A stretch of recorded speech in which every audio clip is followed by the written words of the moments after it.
Bah, à partir du moment où Corneau a écrit avec Pérec quelque chose qui moi, m'a complètement scié, j'avais pas vu de scénario comme ça depuis très très très très longtemps. Je veux dire, un scénario qui se tenait complètement et qui était vrai.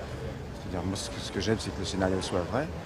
Et j'ai pas eu à chercher. Pour moi, le film était facile à faire.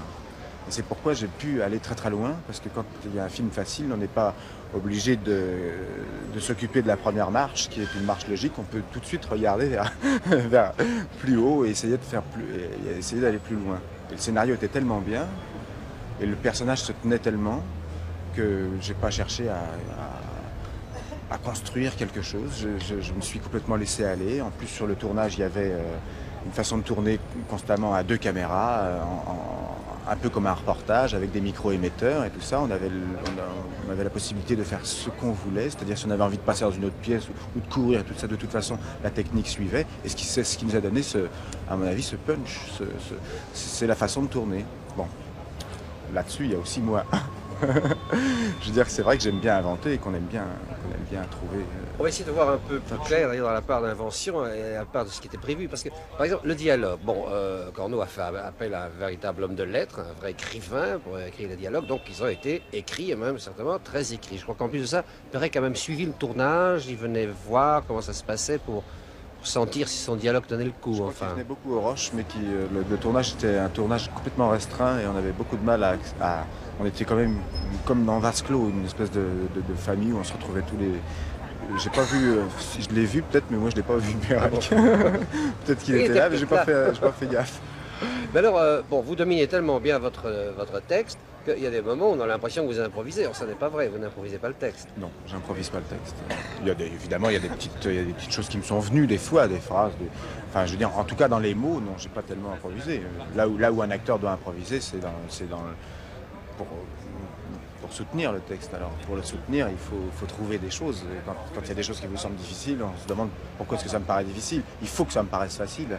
Et puis on cherche le joint qui fait que ça devient facile. C'est tout. Mais vous savez, c'est complètement pas à pas. Hein. Je veux dire, on n'imagine pas un personnage, on ne se tourne pas vers quelqu'un en se disant je vais construire un personnage de toute pièce avec ses 9 millions de cellules nerveuses, je vais le façonner comme ça. C'est pas vrai. Hein. Je veux dire, moi j'apprends mon texte, on le voit au jour le jour et puis après on voit ce que ça donne. Quand on tourne, c'est un puzzle qui se construit, quoi. Lorsque vous en arrivez à malmener vos partenaires, vous avez vous-même une pointe d'inquiétude en vous disant j'espère que je ne vais pas jusqu'à faire mal. Ah non, je fais toujours très attention. Moi, je règle ça au quart de poil, toujours, pour pas faire mal, parce que faudrait pas se prendre pour pour le centre du monde avec le cinéma. Je veux dire, le cinéma, c'est un spectacle, on y raconte des histoires, et il faut que les gens qui aillent le voir passent 2 heures, et puis c'est tout. Je veux dire, ça vaut pas le coup de s'abîmer en faisant du cinéma. Ouais, non, ce serait dommage, mais Hein. c'est marrant, vous n'en donnez pas l'impression. On a l'impression que vous allez vraiment jusqu'au bout de la violence et c'est ça qui est assez. Quel acteur. Oui, hein, je veux dire, alors que c'est pas vrai. Quoi. Il ne peut pas aller jusqu'au bout de la violence, sinon il la tue vraiment. Hein. Ah oui, oui, oui. Mais vous savez, même quand on fait les gestes, je veux dire, enfin, entre tuer vraiment quelqu'un et le tourner, il n'y a que la mort qui diffère, hein, mais le geste est le même. Et ça fait quelque chose, hein, ça fait un drôle d'effet. Mais c'est la première fois que je tue dans un film. J'ai jamais tué encore. C'est vrai. Ouais. Vous avez terminé ce tournage il y a combien de temps maintenant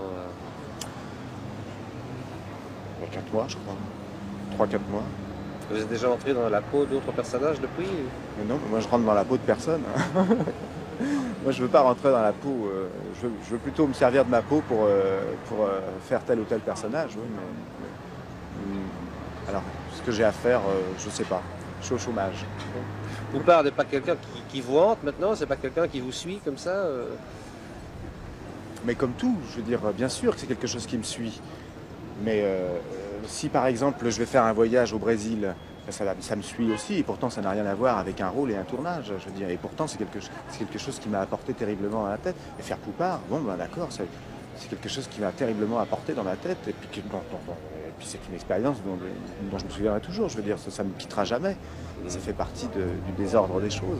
Est-ce que tous les personnages interprétés au fil comme ça d'une carrière améliorent un peu le suivant? Vous croyez, on garde quelque chose de certainement, chacun? certainement, parce que on ne sait jamais si on est capable avant de faire un film. Moi, j'ai toujours le trac avant de faire un film. Avant le premier jour de tournage, j'ai toujours je me demande si ça va coller. Et puis à partir du moment où on a commencé à tourner, à ce moment-là, je me pose plus la question. Ça y est, je suis dans le coup, j'ai déjà posé la première marche et il faut que je fasse tout l'escalier par rapport à cette marche.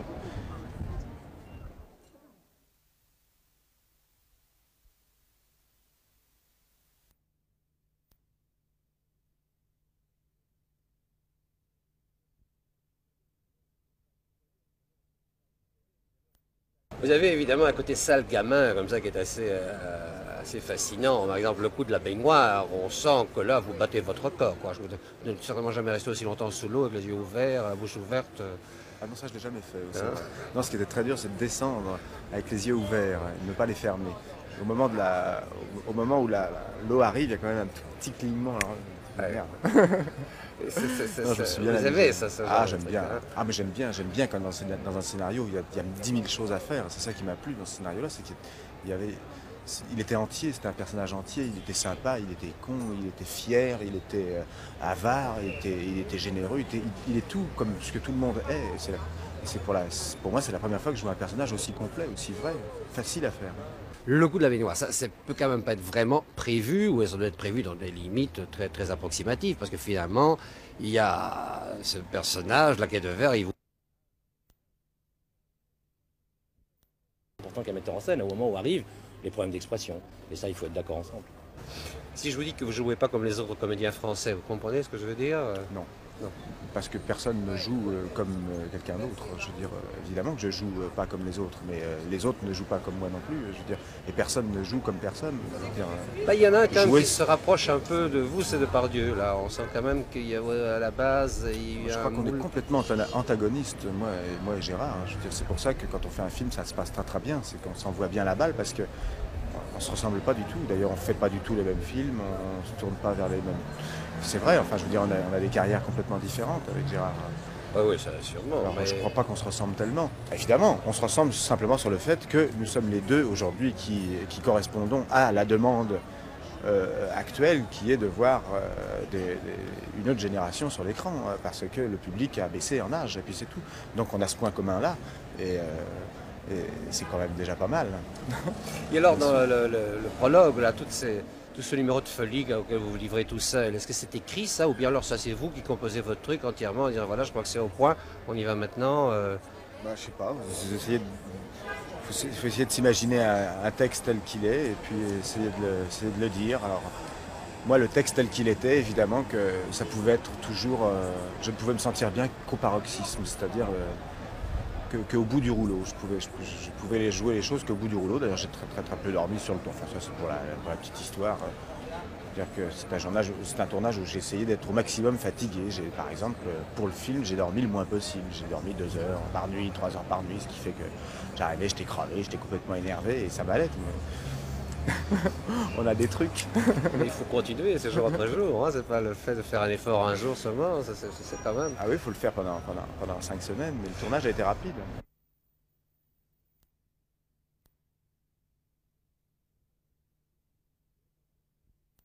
Vraiment bien. Quoi. Je vais commencer par vous demander de me parler de votre personnage dans le film, comme ça va. Alors c'est une fille qui vit en banlieue, que sa tante prostitue pour essayer d'avoir quelque chose de gratuit. Et Patrick Devers qui fait le démarcheur, elle propose sa nièce donc à Patrick Devers et elle ne voit que lui auquel se raccrocher pour pouvoir sortir de cet endroit où elle vit avec sa tante. Et elle ne parle pas beaucoup, Elle parle pas beaucoup, non, mais même au début, elle était complètement muette. C'est-à-dire, dans le livre, elle était plus muette, et quand ils ont écrit la première adaptation du scénario, elle était muette. Et après, ils l'ont fait parler un minimum pour que ce soit pas trop quelqu'un en dehors de... Enfin, que ce soit plus possible. Mais enfin, elle parle le minimum. Ouais. Mais je vais vous dire qu'à mon avis, ce n'était pas un rôle facile, vous aviez là, Marie Trintignant. Hein? Non, c'est vrai, c'était pas un rôle facile. Mais franchement, je pense que c'était difficile pour tous les comédiens qui étaient dans le film. Bon, alors, je peux vous demander votre âge. Hein? Oui, 17 ans. 17. Et votre vocation, est-ce que c'était une vocation contrariée à la maison? Est-ce qu'on vous disait ah, non, pas comédienne, ne fais pas ce fichu métier? Ou bien au contraire, on vous a laissé faire Non, ma mère était un peu réticente parce qu'elle m'a dit c'est un métier où C'est un métier où les comédiens et les comédiennes sont rarement heureux, ils sont un peu... parce qu'on joue tout le temps avec les sentiments et que c'est un peu dérangeant. Mon père, lui, était assez content que je fasse ça. Ça ne m'étonne pas trop de lui, ça. Ouais, ouais. Tiens, il me dit dans son livre, il parle de vous dans son livre, là. Je me souviens de ça subitement, il paraît que vous auriez dit un jour qu'il peut être très gentil et très méchant. Oui, c'est vrai.